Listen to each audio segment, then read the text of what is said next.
There she was, Emily, standing in the corner of the rooftop bar, her golden hair catching the city lights like a goddamn halo. Too bad angels don't whisper filth like she did. I heard her before I even saw her, leaning in close to Mike, her ex from college, her voice slicing through the night like a knife into my ribs. Tonight, panties will be useless for Mike and me, she giggled, low and wicked, like it was their dirty little joke. She wasn't wearing a damn thing under that short black skirt. I knew it before she even confirmed it with that whisper. She'd slipped out of our home, past the kids' photos on the walls, past the vows we exchanged, past me, her idiot of a husband, to meet him. Then it happened. She grabbed his hand. Right there. Right in front of me. As if I didn't exist. As if I was just some invisible fool standing in the crowd. Mike smirked like a king, and she looked at me with a flicker of something in her eyes. Pity? Mockery? Lust? Maybe all three. And then, with all the grace of a cheap drama queen, she turned away, pulling him toward the elevator like some prized trophy. I acted blind. I smiled. I let her think she won. That was the moment everything shifted inside me, like a calm before the bloodiest storm you could ever imagine. Because what Emily didn't know was that the real show was just getting started. I let them have their little meeting. I gave them time to laugh, to flirt, to plan all the ways they were going to betray me tonight. I gave Emily the rope, enough rope to hang herself 1,000 times over. Then I crashed their little party. Not with fists. Not with screaming. With a smile that scared even me.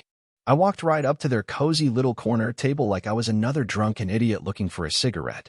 Mike froze, hand halfway up Emily's thigh under the tablecloth. She stiffened but didn't pull away. No, not my Emily.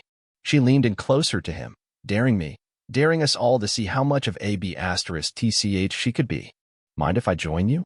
I said casually, pulling out a chair. Mike's face turned the color of sour milk. Emily just gave that little smirk she always wore when she thought she was 2 moves ahead. We were just leaving, she said, brushing her lips against Mike's ear in a way that made my stomach clench. Mike's got plans for me. Plans. She said it like she was talking about going bowling, not letting another man take her apart in a hotel room. I let it slide. For now. Because tonight wasn't about saving a marriage. It wasn't about begging or crying. It wasn't even about revenge. It was about demolition, piece by piece. Emily thought she had one. She thought I'd cry, chase her, beg for an explanation that she'd twist and lie through. She had no damn idea. I was about to destroy everything she thought was hers, slowly, perfectly, without even raising my voice. And it all started with a toast. To old friends and new beginnings, I said, raising an invisible glass, my eyes locked on hers. Emily laughed, that fake, syrupy laugh she used on clueless men at parties. She leaned back into Mike's shoulder like she already forgot I existed. Good. The bigger the fall, the louder the scream. I watched them leave together, her hips swinging like she was putting on a show just for me. She didn't even turn back. That's when I knew she was already dead to me. She just didn't know it yet. The night they disappeared into that black SUV, I already knew where they were headed. The Langston Hotel. She made it easy. She booked it on our joint credit card like a slap across my face. As if she wanted to get caught. As if she wanted me to suffer every damn second she spent betraying me. I didn't follow them.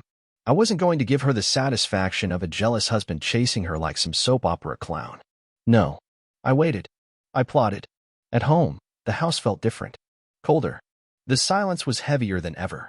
I sat in our bedroom, my bedroom, and the smell of her perfume still clung to the air. That sweet, fake vanilla scent she'd sprayed on her thighs before running into another man's arms. I noticed things I never noticed before. The jewelry box, half empty. The nightstand, open, condoms missing. Her favorite red lipstick, smeared on the edge of the bathroom sink. Like a crime scene left for me to solve. A part of me wanted to smash everything. Tear it all apart. Another part of me, the smarter, colder part, told me to stay sharp. Because this wasn't about rage anymore. It was about winning. I opened her laptop. She never changed the password. Her stupidity was a gift. There it was, her secret life spread out like a roadmap to humiliation. Hundreds of messages. Pictures. Videos. Mike sending her shirtless photos like some desperate frat boy. Emily sending back shots of her legs stretched out in the passenger seat of his car. No underwear in sight. Captioned, "Panties are overrated when I'm with you, smiling face with horns." I didn't flinch. Not anymore. I saved everything. I made copies. Flash drives, cloud backups, hidden folders. Evidence. If she thought she could toss me aside and take half of everything I built, she was dumber than I ever imagined. By the time I finished digging, I knew her entire schedule for the next week. Every sleazy hotel meetup, every phony excuse she'd rehearsed. Yoga class? Nope. Mike's apartment. Work conference? Try motel on 45th Street. Girls' night out? Sure, if girls' night involved backseat activities and whispered lies. Each discovery was like another shovel of dirt on the coffin of whatever love I used to have for her. Still, I waited. I needed the perfect moment. And that moment was coming. The next morning, Emily waltzed back in at 9 a.m., heels in hand, her hair a tangled mess of triumph. She didn't even look ashamed. She didn't even pretend. Rough night, she said with a fake yawn, tossing her purse onto the couch. I stared at her. At the woman I married. At the stranger wearing her face. She flashed me a tired little smile, kissed me on the cheek like she was some busy wife returning from an exhausting meeting, and disappeared into the shower. I heard her humming, while Mike's fingerprints were probably still fresh on her skin. Something broke inside me in that moment, but not in the way she expected. It wasn't sadness. It wasn't even rage. It was freedom. I finally saw her for what she was, a parasite wrapped in satin sheets and sweet perfume. A liar who thought she was untouchable. And God help her, because she had no clue what was coming. I looked at the flash drive sitting on the table, black and innocuous. It held every filthy secret she'd tried to hide. Every betrayal. Every cheap thrill. It was more than evidence. It was a weapon. And I was about to use it with surgical precision. The confrontation wasn't going to happen in our house. No, that was too easy. Too small for the size of the betrayal she had built. I wanted an audience. I waited until Saturday, the day Emily planned her little brunch with friends. The same friends who smiled at me while covering up her lies. The same snakes who toasted us on our anniversary and whispered about me behind their champagne glasses. I let her pick out her dress, tight, red, the one she wore on our first date. The irony would have been poetic if it didn't make me sick. You sure you don't mind if I head out? She asked, tilting her head, pretending to be sweet. I insist, I said, smiling like a man watching a house burn down. She giggled, kissed my cheek again, habit, not affection, and disappeared into the Uber waiting outside. I followed 5 minutes later. Not like a jealous fool. Like a man going to war. The brunch was at the Glass House, some new overpriced place downtown. I walked in like I belonged there, flash drive tucked safely in my pocket. And there she was. Center table. Center of attention. Laughing too loud. Flipping her hair. Basking in the spotlight like the queen of her own little kingdom. Mike wasn't far, leaning against the bar, nursing a beer, waiting for her signal. God, they were sloppy. Perfect. I walked up to the table. Emily spotted me first. Her smile faltered for a second, just a flash, then returned. She leaned back, arms crossed, like she was daring me to make a scene. I didn't. I pulled out my phone. Connected it to the restaurant's open Bluetooth system. One click. That's all it took. The screen on the wall, meant for artsy slideshows and drink menus, lit up with her secrets. Text messages. Pictures. Videos. Everything. Frozen silence fell across the room like a guillotine. The first image was a photo of her and Mike, laughing in bed, her red lipstick smudged across his throat. The second, her text, best night ever. No panties needed winking face. Then the video. 30 seconds of her sitting on his lap, whispering things that should have been burned before ever being spoken. The crowd gasped. Someone dropped a glass. Mike went pale. Emily. God bless her, she tried to fake it. What the hell is this? She barked, standing so fast her chair skidded back. You tell me, I said, folding my arms. She looked around, at her friends, at the staff, at Mike, searching for someone to save her. No one moved. They just watched. Watched the queen fall off her throne. You're a psycho, she screamed, pointing at me like she could erase everything flashing behind her with one word. No, Emily, I said, voice low. Calm. Deadly. I'm just the man you thought was too stupid to notice. She slapped me. Right there. In front of everyone. A loud, desperate crack across my face. But I didn't even blink. I smiled. And that scared her more than anything else. Because she realized, finally, that she wasn't in control. Not anymore. You'll regret this, she hissed, tears burning her eyes, fake or real. It didn't matter anymore. I already regret marrying you, I said. She staggered back like I punched her. Mike tried to step forward, all puffed up chest and empty bravado, but I turned on him so fast he nearly tripped over his own feet. "This isn't your fight," I said, my voice low enough that only he heard. "But it will be your funeral if you don't back off." Mike froze. Coward at heart. Emily grabbed her purse, tears smearing her perfect makeup, and ran out into the sunlight. I let her go. I wasn't chasing her anymore. The empire she built on lies was collapsing, and I wasn't lifting a single finger to stop it. The high of it lasted exactly until I walked back to the car. Then it hit me, like a punch straight to the chest. Not the anger, not the adrenaline, the emptiness.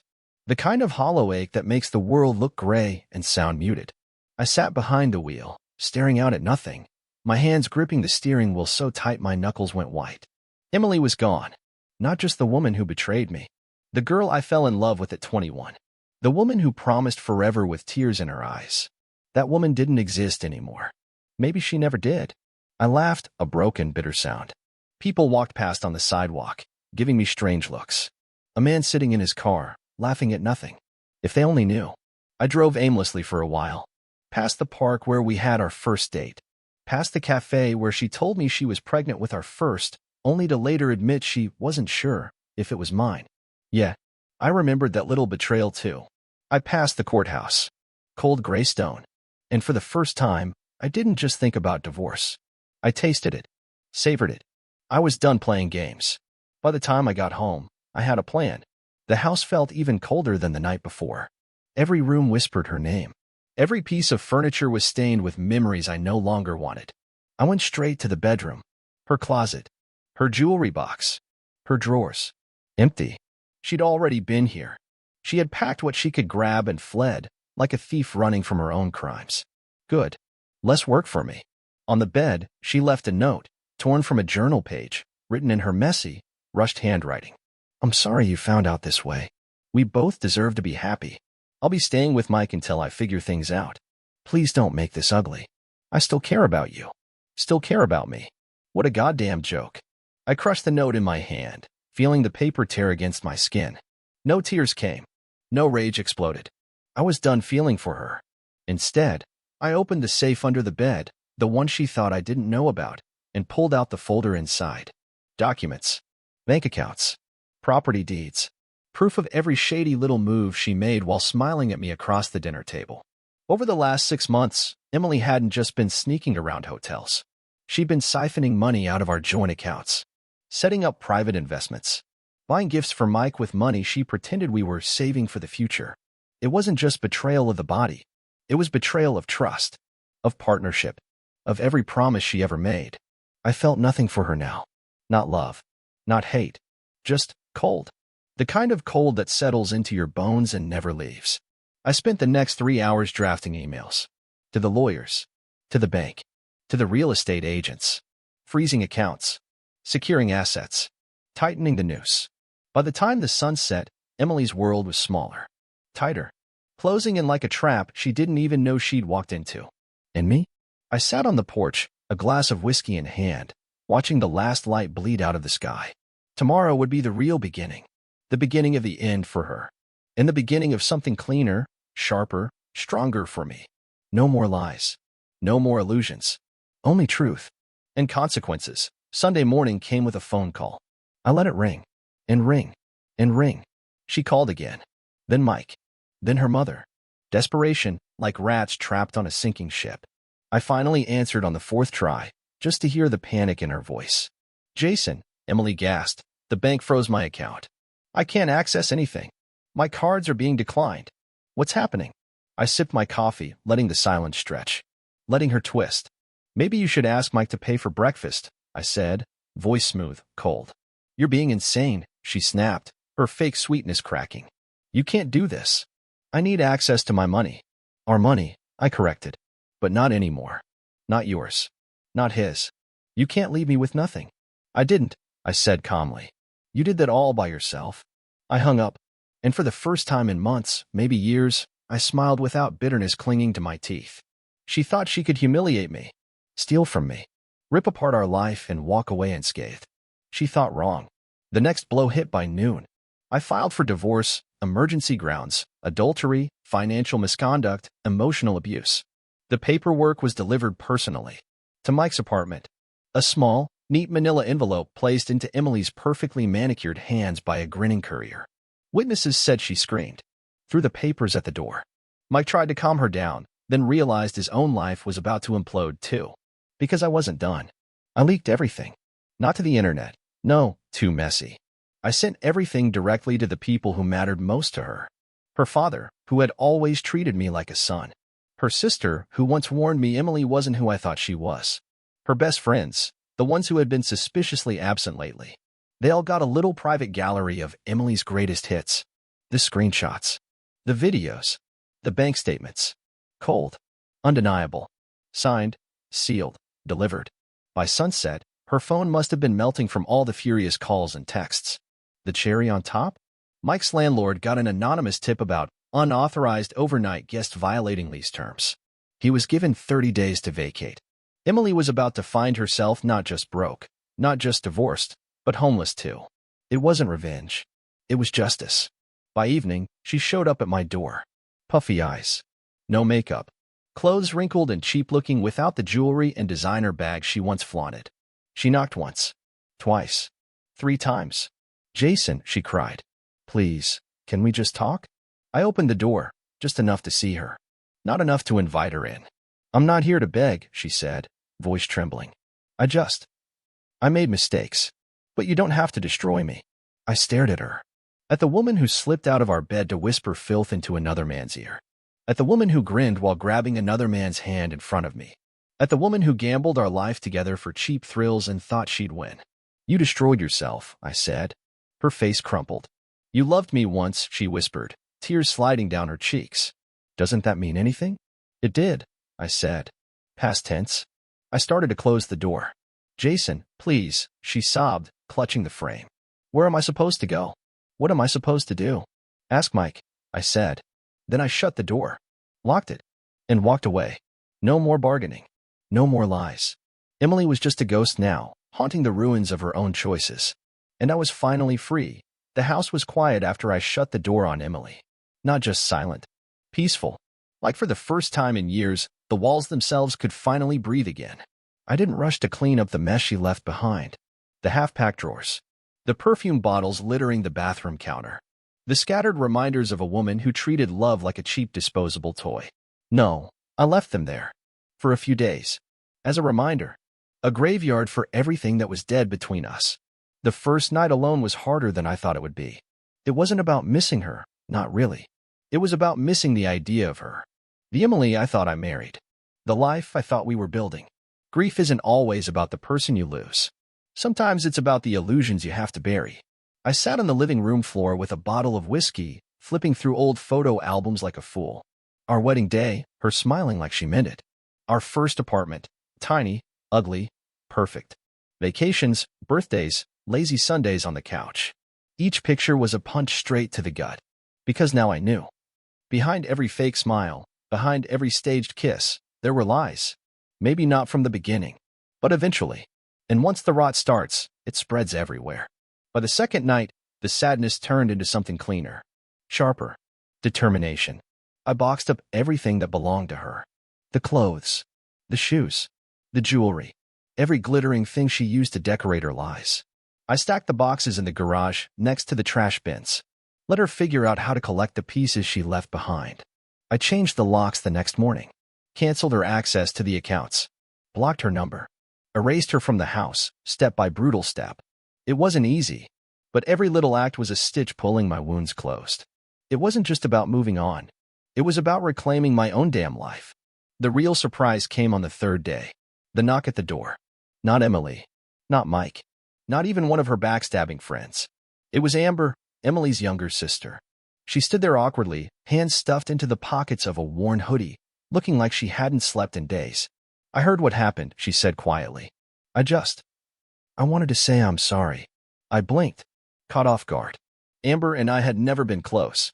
She always seemed a little wild, a little reckless, a younger version of Emily without the venom. But now, there was no venom. Only raw, genuine regret. "You deserved better," she said, voice cracking a little. "I always knew she wasn't good enough for you." I didn't know what to say. I hadn't realized how badly I needed someone, anyone, to just acknowledge the madness. Amber hesitated, then pulled something out of her pocket. A flash drive. My heart stopped. She asked me to hide this, Amber said. A few months ago. I didn't know what it was at the time. After everything, I figured you should have it. I took it from her, feeling its weight like a loaded gun in my hand. What's on it? I asked. I don't know, she said.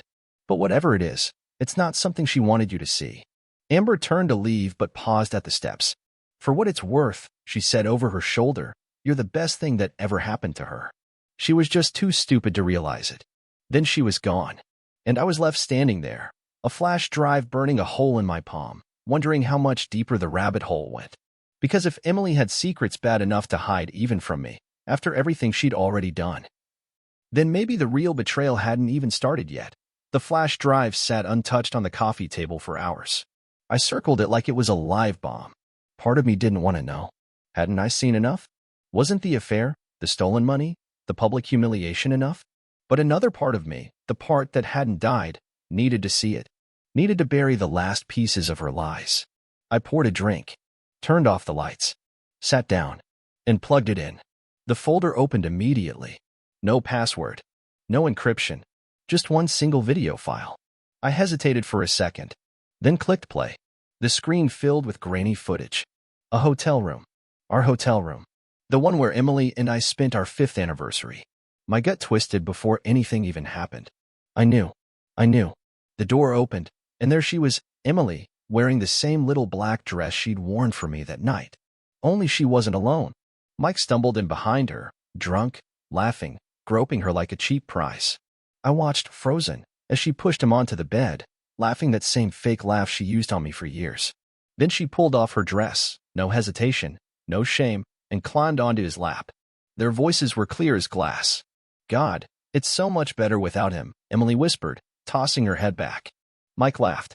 You think he has any idea? He's an idiot, she said, breathless, grinding against him.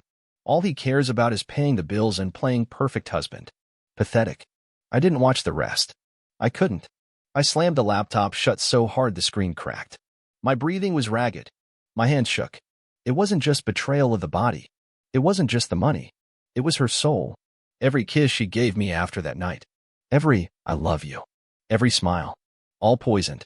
All fake. I sat there in the dark, heart pounding in my ears, feeling something inside me snap. Not break. Snap. The kind of clean, final break you don't recover from. That's when it hit me. She never loved me. Not really. I was a paycheck. A safe harbor. A backup plan. And the second she thought she found something better, she tossed me aside like garbage. The sad part? She didn't even find anything better.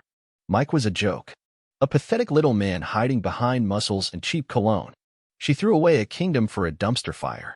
I poured another drink, this time letting the whiskey burn all the way down. No more sadness. No more second-guessing. It was time to finish it. I picked up my phone and texted my lawyer. File for full asset protection. No alimony. File for infidelity clauses. Immediate motion. I wanted the divorce finalized so fast it would make her head spin. Emily didn't deserve a penny. Not after this. Not after mocking me, betraying me, and using me like a goddamn ATM. By the time I finished setting everything into motion, it was almost dawn. The first light of morning bled through the windows, painting everything gold. A new day. A day without her lies. A day where I wasn't someone's fool. I opened the front door, letting the cool air wash over me. Freedom tasted a lot like cold air and quiet mornings. And for the first time since Emily whispered panties would be useless for Mike, I smiled. A real smile. Because soon she'd have nothing left but the ashes of the life she tried to burn for fun. And I was just getting started. 2 weeks later, the final papers were ready. The divorce was brutal for her. I kept everything. The house. The cars. The investments. She got nothing but her own debts and a reputation that would follow her like a bad smell wherever she went. Mike? He disappeared faster than a cockroach when the lights come on. As soon as Emily's accounts dried up, so did his love. Poetic. Really. I didn't need to lift a finger. They destroyed themselves. The last time I saw her was outside the courthouse. She looked different. Smaller. Her hair was tangled, her makeup smudged, her expensive heels scuffed from God knows how many desperate nights chasing men who didn't want her anymore. She tried to catch my eye as I walked past. Tried to summon some of that old magic, the charm she used to weaponize against me. But there was nothing left. No love. No hate. Just nothing. She was a stranger now. A cautionary tale in designer rags. She opened her mouth to say something, maybe an apology, maybe another lie, but I didn't give her the chance. I walked past without a word, without a glance. She didn't deserve my anger. She didn't even deserve my acknowledgement. She was a ghost, and I had stopped believing in ghosts. That night, I sat on the same porch where I once questioned everything. Only this time, there was no bottle of whiskey, no photo albums of broken promises, no chains around my chest. Just me, whole, stronger, wiser. I realized something then. The real betrayal wasn't that Emily cheated. It was that I betrayed myself. I ignored the signs. I silenced my instincts. I accepted less than I deserved because I thought love meant loyalty no matter the cost. But love, real love, isn't about suffering quietly while someone guts you with a smile. It's about respect, about truth. And if those things die, love is already a corpse. I spent the next few months rebuilding, not just my finances or my routines, but myself. I hit the gym harder. I traveled to places Emily always said were a waste of money. I reconnected with old friends she had alienated from me. Slowly, piece by piece, I stitched a new life together. One that wasn't built on lies. And you know what? It was better. Better without the games. Better without the constant second-guessing. Better without her. One evening, at a coffee shop downtown, I met someone. Sophia. She wasn't flashy like Emily. No games. No manipulation. Just real smiles. Real conversations. Real respect. We started slow. I was cautious, burned once. You don't just dive back in without checking the water. But Sophia was patient. Kind. The kind of person who doesn't just heal your wounds, she makes you forget they ever existed. And even if nothing came of it, even if it was just one bright moment in the darkness, it reminded me of something important. I wasn't broken. I was just free. I learned that betrayal isn't the end. It's a door. One you have to walk through, bleeding, bruised, and furious, but walk through nonetheless. Because on the other side, there's peace. There's strength. There's a life built on something real. If I could go back, would I change anything? Maybe. Maybe not. Every scar carved a stronger version of me. Every lie sharpened my instincts. Every fall taught me how to rise. So if you're reading this, if you're standing where I once stood, watching everything burn, wondering if you'll ever breathe again, know this. You will. And when you do, you'll be unstoppable. Just like me.